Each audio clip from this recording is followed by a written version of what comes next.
Hello guys, कैसे हैं आप लोग। मैं रामदास और मैं आज आपके लिए एक न्यूज़ लेके आया हूँ। बहुत ही ज़बरदस्त न्यूज़ है जिसमें कि यूएस ने मेडिएट करा है इज़राइल और बहरीन के बीच में। इज़राइल और बहरीन ने जो है आपका पीस डील फाइनल कर लिया है।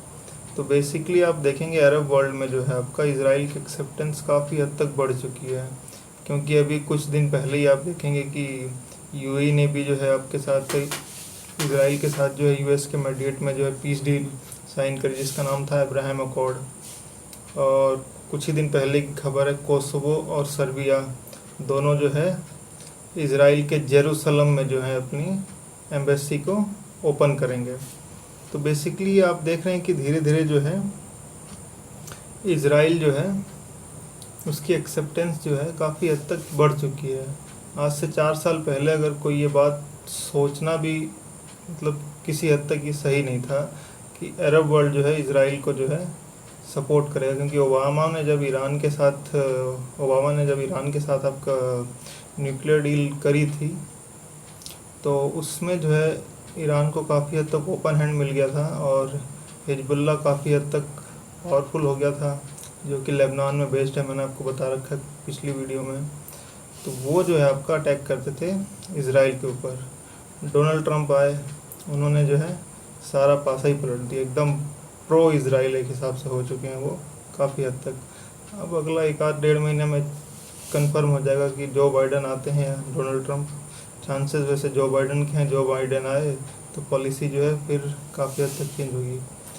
तो बेसिकली कहने का मतलब 1948 से लेकर 2020 पिछले 4 साल 2016 से लेकर 2020 इसराइल की पूरी एग्जिस्टेंस का जो है गोल्डन पीरियड है ये 4 साल।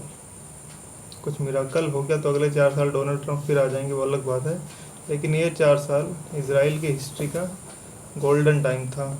इसमें जो है आपका फ़िलहाल यूएई और बहरीन ने पीस डील साइन करा है। कोसोवो और सर्बिया जो है अपनी एम्बेसी को जो है आपका जेरूसलम में शिफ्ट करेंगे। और कोसोवो ऐसा कंट्री है जिसको इंडिया रिकग्नाइज नहीं करता है। यूरोप, कनाडा और यूएसए करते हैं, रशिया, चाइना, इंडिया ये लोग नहीं करते हैं।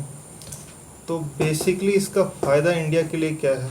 इंडिया की अरब वर्ल्ड में अच्छी खासी पैठ है, इसराइल के साथ भी है, लेकिन दोनों को एक पेज पे लाना ऑलमोस्ट नेक्स्ट टू इम्पॉसिबल था। लेकिन अब ये चीज़ पॉसिबल हो जाएगी। आने वाले टाइम में आप देखेंगे जितना इसराइल के अंदर अरब कंट्रीज़ के अंदर इसराइल की एक्सेप्टेंस बढ़ेगी, इंडिया के लिए भी बहुत फ़ायदे की चीज़ है। इंडिया सेम पेज पे आना शुरू करेगा दोनों के साथ। आज तक ऐसा होता था कि अरब कंट्री अपने ऊपर से इसराइल का प्लेन तक नहीं उड़ने देते थे, ये हालत थी। सऊदी अरेबिया ने कुछ टाइम पहले ही ओके करा अपने ऊपर से इसराइल के जो है प्लेन उड़ाने के लिए। बेसिकली ये सब हो क्यों रहा है, उसका दो सबसे बड़ा रीज़न है। क्योंकि वे फॉरवर्ड आपको इकोनॉमिकली आपको डेवलप करना है। तो ये जो है आपका इस्लामिक राजनीति अब बहुत लंबे समय तक नहीं चल सकती है, ठीक है। तो एक रीज़न तो इकोनॉमिक है। और इकोनॉमिक में भी आप देखेंगे तो बेसिकली उनको पता चल चुका है कि आने वाला टाइम इलेक्ट्रिक का है। तो भैया जिसके पास लिथियम आयन का रिज़र्व रहेगा, लिथियम आयन बैटरी, उनका बोलबाला है। तो जो आपके अरब कंट्री हैं उनके तेल की वैल्यू अगले 10 साल में ऑलमोस्ट ना के बराबर होना शुरू हो जाएगी। और 15 साल में तो पता नहीं क्या होगा। 2035 तो डेडलाइन है, उसके बाद ख़त्म अरब वर्ल्ड। जो तेल की डोमिनेंस थी उनकी ओपेक में जो वो अपना तेल का डोमिनेंस बना के पूरी उन्होंने अपनी कंट्रीज़ का ऑर्गेनाइजेशन बनाया था, पूरे वर्ल्ड का जो तेल रेगुलेट करते थे। वो बहरीन ओपेक का पार्ट नहीं था, लेकिन जो तेल को रेगुलेट करते थे वो उनका ख़त्म होने वाला है। तो पहला रीज़न तो इकोनॉमिक है। सऊदी अरेबिया ने जो है आपका एजेंडा 2030 जो है लॉन्च किया है। अगले 10 साल में उसको 8 कंट्री को उसने चुना है जहाँ पे उसको अपनी इकनॉमी को डाइवर्सिफाई करना है। ब्रिटेन हो गया, यूएस हो गया, इंडिया हो गया। तो इनके साथ उसको आना है, तो इसराइल को उसको काफ़ी हद तक एक्सेप्टेंस देनी है। तो वो आने वाले टाइम में इसराइल को वो भी डील साइन करेगा। यूएई ने कर दिया तो इसका मतलब है कि बिना सऊदी के रजामंदी के नहीं करा है। ये सब एक टीम के प्लेयर हैं, यूएई, बहरीन, आपका सऊदी, उसके बाद नीचे आप आइए ओमान, ये सब एक टीम के प्लेयर हैं। आने वाले टाइम में आप देखेंगे ओमान और सूडान, सूडान अफ्रीकन कंट्री है, ओमान आपका सऊदी के बगल में है, अरेबियन सी के रीजन में। तो ओमान और सूडान करेंगे। ओमान क्योंकि काफ़ी हद तक एक्सेप्टेंस हो चुकी है ओमान के अंदर भी, और सूडान किस लिए करेगा क्योंकि वो अभी 1-2 दिन पुरानी न्यूज़ है, सूडान ने जो है अपना शरिया लॉ जो है इस्लामिक लॉ हटा के सेकुलर लॉ वो ले आया है, पीस डील साइन कर लिया अपने रेबल ग्रुप के साथ और पूरी तरह से सेकुलर ले आए हैं। तो सेकुलर हैं तो भाई सबको एक्सेप्टेंस मिलेगी, इसराइल को ही मिलेगी।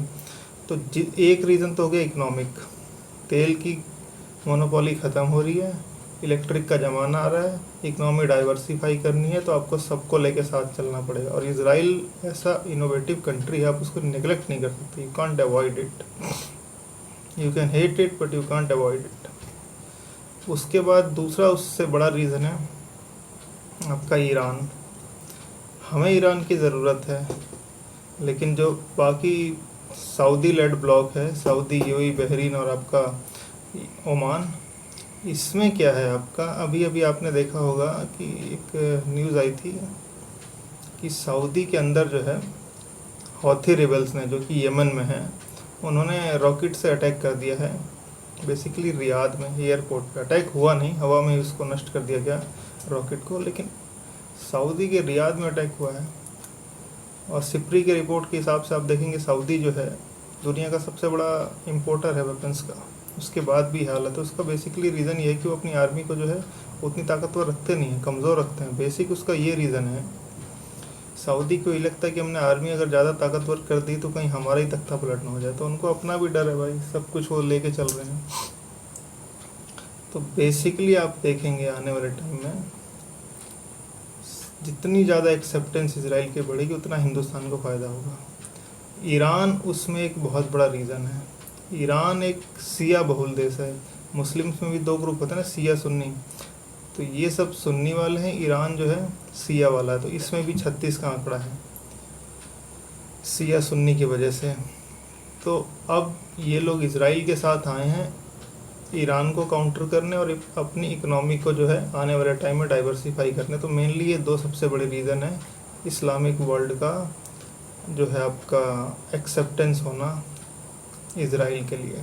तो इंडिया के लिए बहुत अच्छी चीज़ है, and this is a news in transition. और ये आप देखेंगे दूसरा ब्लॉक एक बनता हुआ देखेंगे, तुर्की, पाकिस्तान, ईरान और मलेशिया का बनना था, लेकिन मातिर मोहम्मद की तो छुट्टी हो गई।